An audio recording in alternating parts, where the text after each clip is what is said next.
Les jeudis de l'économie, Radio Rythme Bleu. Bonjour à tous et bienvenue dans les jeudis de l'économie avec un seul sujet à l'ordre du jour aujourd'hui, le point sur la situation de Vallée et de l'usine du Sud. Et pour cela, nous recevons évidemment le président de Vallée NC, Antonin Beurrier. Bonjour. Bonjour. Merci d'avoir accepté notre invitation. C'est la première fois que vous exprimez un peu longuement depuis votre nomination au mois de janvier dernier. Il vous fallait un peu le temps pour reprendre les affaires en main d'une certaine façon. Oui, on dit souvent qu'il faut 100 jours pour prendre la mesure d'un poste. Bon, c'est vrai que c'est mon 4e séjour en Nouvelle-Calédonie, donc j'ai eu la chance de pouvoir retrouver un terrain que je connaissais, des gens que j'appréciais et connaître aussi une industrie qui m'était familière. Mais le pire, ce serait d'arriver avec des idées toutes faites. Et donc, je suis venu avec un esprit neuf et enthousiaste. Le Valais que vous découvrez aujourd'hui, l'usine du Sud que vous redécouvrez, n'est plus celui ou celle que vous aviez connu il y a quelques années ? Je trouve que c'est intéressant parce que c'est une entreprise en mouvement et qui est en pleine transformation. Et la première grande transformation, c'est transformer sa mission, même sa raison d'être, sa vocation. Elle a été conçue pour fournir du nickel et essentiellement à l'industrie des aciéries, chinois notamment. Et là, on a une opportunité de marché qui est unique et qui mobilise tout le monde, qui est de passer et de participer à la révolution de la mobilité durable. Ça veut dire fournir du nickel et du cobalt pour des batteries qui vont équiper les véhicules électriques.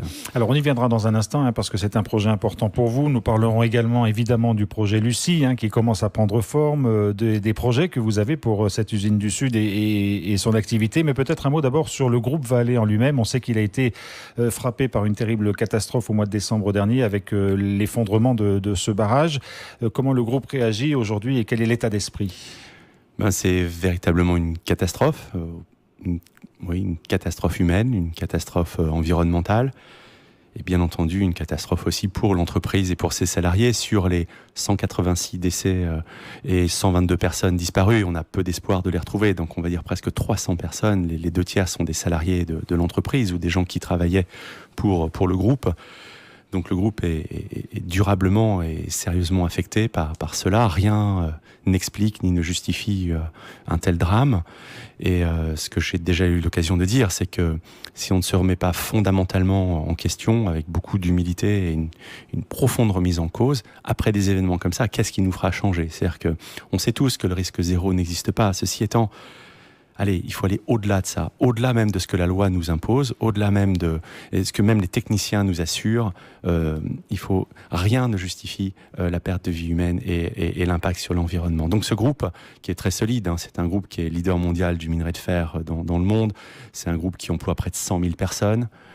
Dans l'unité des métaux de base à laquelle nous appartenons, c'est 23 000 personnes qui y travaillent. Nous, on est un petit, on fait 10% de ces effectifs-là.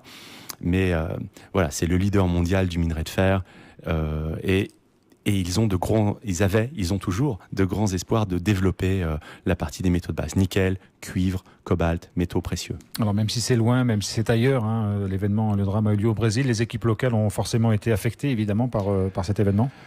Oui, moi ce qui m'a frappé, c'est un réflexe qui je pense est typiquement calédonien, typiquement local, c'est que tout de suite les gens ont dit on va prier pour les victimes, on voudrait marquer des marques de sympathie, on voudrait envoyer des dons, des lettres, des choses comme ça. Vraiment, les gens ont été touchés au cœur, on l'a tous été et ça, la réaction des gens était à la hauteur en fait, comme toujours ici.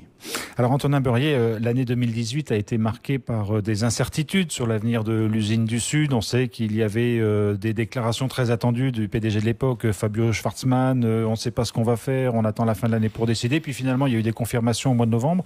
Aujourd'hui, quelle est l'intention du groupe Vallée vis-à-vis de cette usine de Nouvelle-Calédonie ? Alors les déclarations officielles ont été faites le 4 décembre dernier, où le groupe Vallée a dit, écoutez, justement, avec l'émergence de ce nouveau marché, de ces nouvelles perspectives, Vallée Nouvelle-Calédonie a toute sa place et un rôle essentiel à jouer pour fournir le marché des batteries des véhicules électriques. Ça va nécessiter donc un soutien sur les opérations, des investissements complémentaires dans l'outil industriel pour monter en gamme, monter en qualité. On aura l'occasion d'en reparler. Et puis, c'est le déclenchement du projet Lucie. Qu'est-ce que c'est que ce projet ? C'est tout simplement une technique qui va permettre de filtrer et de presser nos résidus de procédés. C'est essentiellement de la terre, du fer, du calcaire, un petit peu d'autres petits métaux qu'on va stockés comme des petites briquettes et qui vont venir encapsuler le barrage que nous avons aujourd'hui, qui vont nous permettre de déclasser cet ouvrage d'ici 4 ou 5 ans. Ça permet de prolonger la durée de vie de l'usine d'au moins une bonne vingtaine d'années et ça donne une perspective de long terme qui nous manquait depuis toujours. On disait mais écoutez, ça a coûté trop cher, est-ce qu'on maîtrise vraiment le procédé, est-ce que l'acceptabilité sociale est là?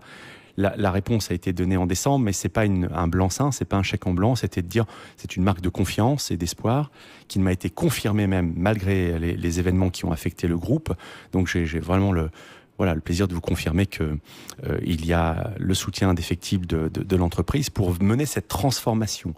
Ce n'est pas sans conditions, c'est des conditions déjà de mise en sécurité et en stabilité de l'outil industriel, de mobilisation de l'ensemble des parties prenantes et de retour à la performance santé, sécurité et économique. Et donc, quand vous me demandiez comment va Vallée Nouvelle-Calédonie, c'est toujours une entreprise qui est en devenir, qui n'est pas encore à la hauteur des attentes du groupe, tant en termes de qualité de produit qu'en termes de stabilité, qu'en termes de production et de rentabilité. Mais on a la chance d'avoir le soutien et surtout une perspective et une marque de confiance. Alors, ce projet Lucie, on va s'y attarder un petit instant parce que c'est vraiment le projet qui va mobiliser les énergies dans les mois et les années qui viennent. D'abord, financièrement, le projet est bouclé aujourd'hui ? Oui, alors, la part Vallée est le seul financeur, avec néanmoins une demande qui a été faite pour avoir la défiscalisation nationale. On étudie même l'opportunité de faire une défiscalisation locale. Au total, c'est un projet qui fait si on compte tout, plus de 60 milliards sur 3 ans. Cette année déjà, c'est entre 15 et 20 qui vont être engagés. On a fait un petit calcul entre les investissements que nous faisons dans Vallée Nouvelle-Calédonie, les salaires que nous payons et puis le projet Lucie qui enclenche. Vallée va représenter environ 12% de l'économie calédonienne en 2019. 12% du PIB. Voilà. C'est énorme. C'est beaucoup de responsabilités, c'est aussi un message de confiance, un message positif que l'on envoie. Et il faut qu'on soit à la hauteur. On a eu l'habitude dans ce pays de délivrer des grands projets, mais souvent tard et cher. Cette fois-ci, on n'a pas de temps à perdre, puisqu'il faut que j'ai une solution pour stocker ces fameux résidus d'ici 2 ans. Et il faut qu'on soit dans le budget pour montrer que oui, on a appris, on est à la hauteur, on connaît et tout le monde va pousser dans le même sens. Alors c'est un investissement très important qui commence à naître, si j'ose dire, et Vallée a déjà lancé des recrutements, c'est-à-dire que le projet est déjà sur les rails, très concrètement. Oui, il est déjà sur les rails. Tout le design est terminé. On a déjà désigné une entreprise qui s'appelle Hatch, qui va être ce qu'on appelle Construction Manager, qui va superviser toute la construction de l'usine et de l'ouvrage. Et dès la semaine prochaine, ou dans 10 jours au plus tard, les premiers lots vont être attribués aux entreprises locales. Des lots de génie civil, terrassement, drainage, béton, etc. Puisqu'en fait, en quoi cela consiste ? C'est une route d'accès une nouvelle route d'accès pour faire passer nos camions à la mine.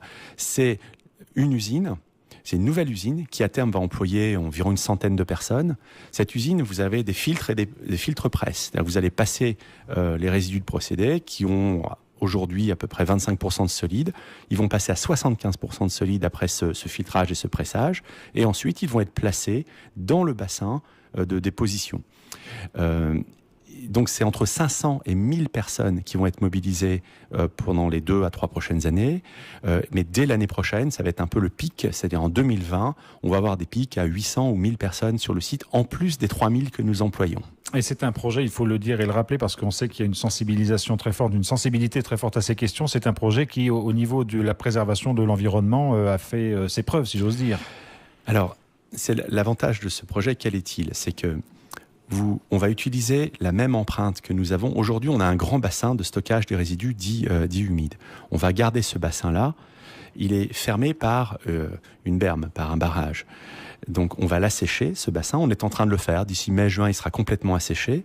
Et on va pouvoir construire à surface environnementale, équivalente. On va pouvoir avoir une solution pour les 20 prochaines années. Une solution qui, d'une part, fera que ce stockage-là ne dépassera pas les montagnes environnantes. On va même pouvoir le revégétaliser. Et donc, ça permet surtout d'éviter une autre option qui aurait été de faire un autre barrage et une autre vallée sur laquelle on aurait dû déposer nos empreintes. C'est un peu le point faible du procédé hydrométallurgique. La beauté de ce procédé, c'est que avec un minerai à 1,4%, on réussit à faire de l'oxyde de nickel et on réussit à faire du cobalt. Mais son point faible, c'est que ça génère beaucoup de résidus. Alors, dans certains pays, ils ont décidé de mettre tout en mer.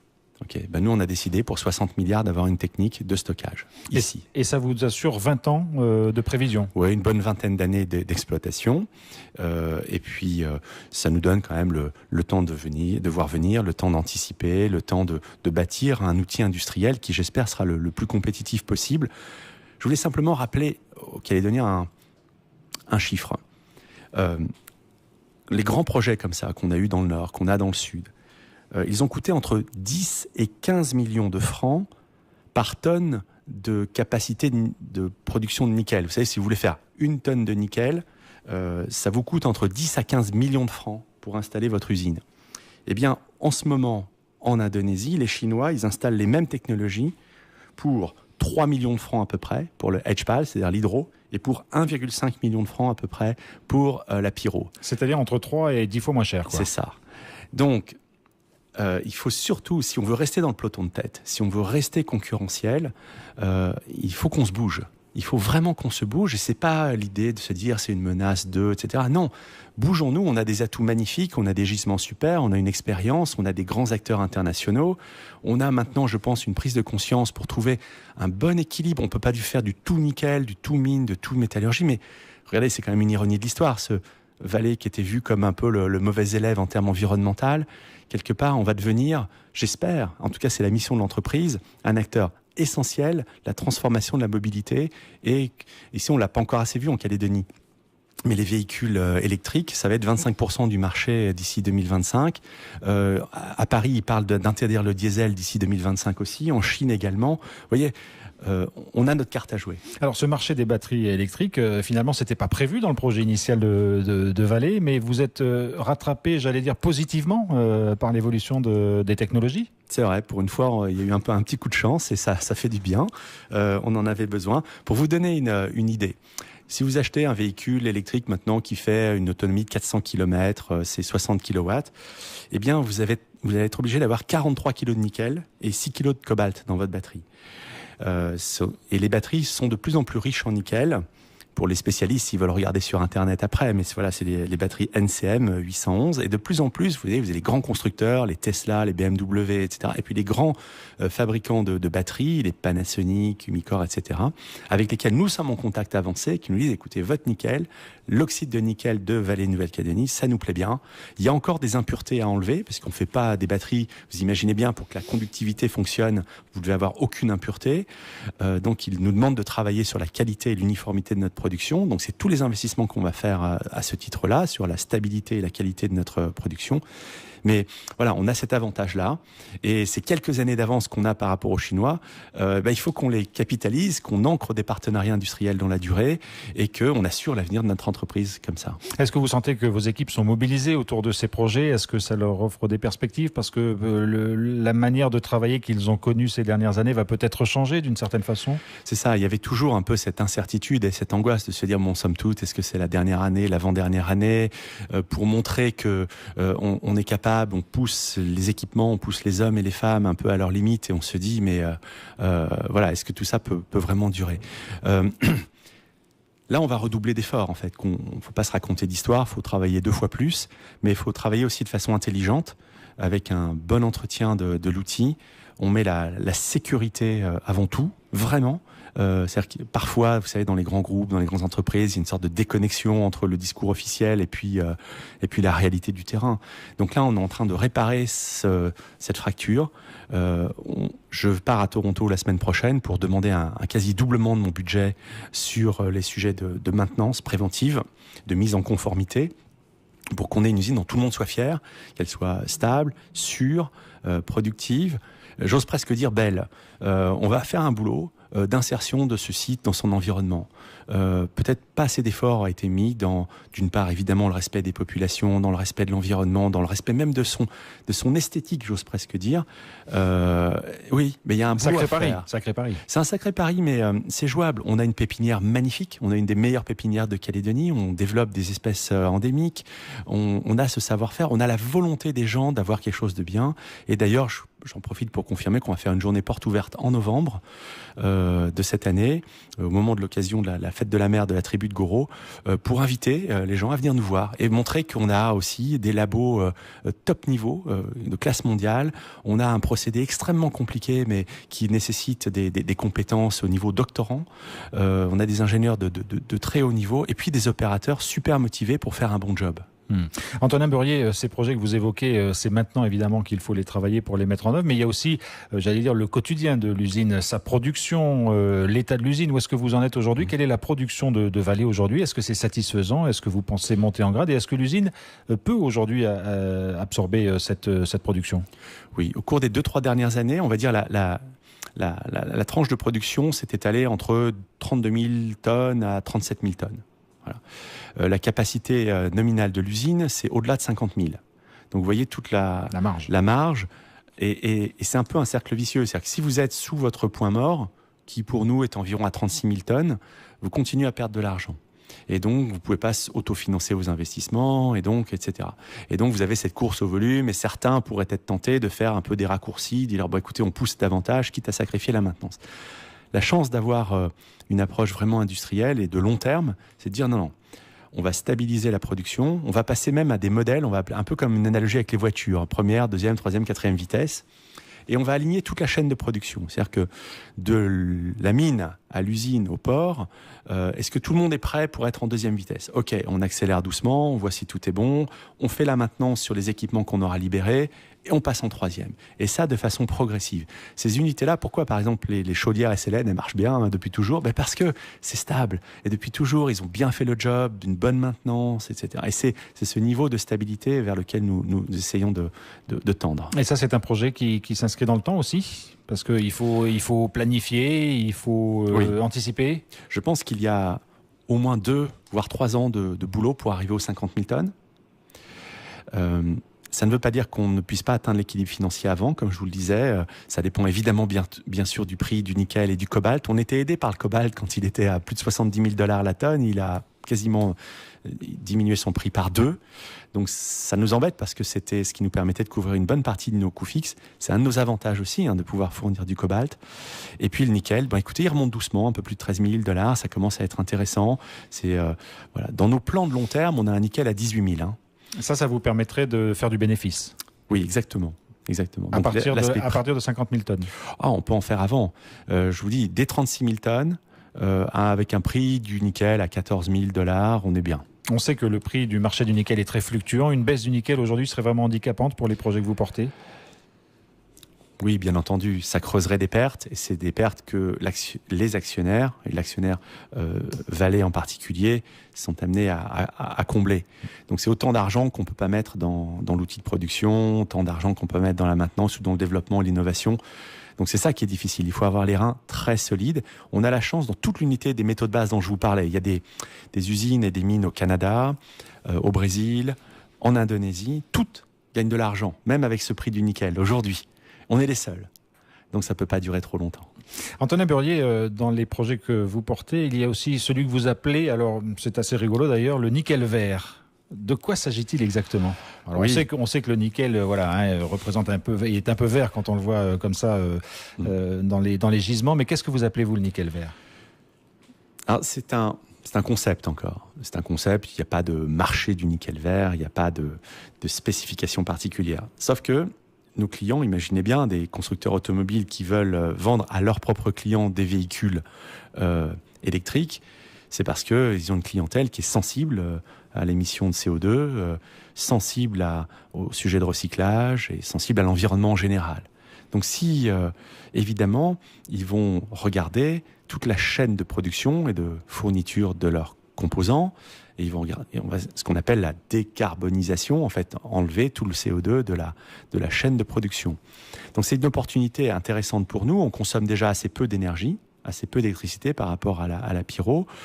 Donc c'est un avantage déjà. Mais la directive que j'ai donnée, c'est d'accélérer le mouvement pour que dans notre mix énergétique, ce qui nous sert à produire et ce qui nous sert à opérer, de plus en plus fasse recours à des énergies renouvelables. Et donc on va faire des appels, des consultations, on va regarder les opérateurs qui peuvent nous aider. Et j'ai le soutien formidable là, aussi d'une cellule énergétique du groupe qui vient spécialement pour ça, pour voir comment on peut accélérer notre transition également énergétique, à notre échelle, à notre modeste échelle industrielle. Mais on peut imaginer un jour, à terme, que l'usine du Sud ne fonctionne que sur des énergies renouvelables ? Ou il faudra quand même un petit apport. Il faudra un mix. Il faudra, je pense, un mix aussi pour la sécurité industrielle, pour la continuité de l'approvisionnement. Et puis, même si on consomme moins qu'en pyro, c'est quand même un besoin qui oscille entre 40 et 60 mégawatts. Donc, c'est quand même des capacités installées importantes. Mais ce mix-là peut évoluer peut-être de façon plus rapide vers le renouvelable. C'est un projet qui vous engage, vous, qui engage aussi d'autres partenaires en Calédonie. On pense notamment à Enercal, puisqu'aujourd'hui, il y a une partie de l'énergie qui provient de Prony Énergie. C'est des discussions que vous allez mener très rapidement, bien évidemment. Oui, je n'ai pas encore eu le temps d'en parler avec eux. Je viens d'arriver et il y a toujours eu un très bon partenariat avec Enercal. C'est notre partenaire stratégique. Donc, on posera toutes ces questions sur la table ensemble. Et je sais, par exemple, j'étais content. Je voyais M. Devesa il y a peu de temps qui m'expliquait ce qu'il avait lancé avec la ferme solaire, qui elle-même pouvait même garder en stockage de l'électricité produite. Enfin, tout ça, ça va évidemment dans le bon sens.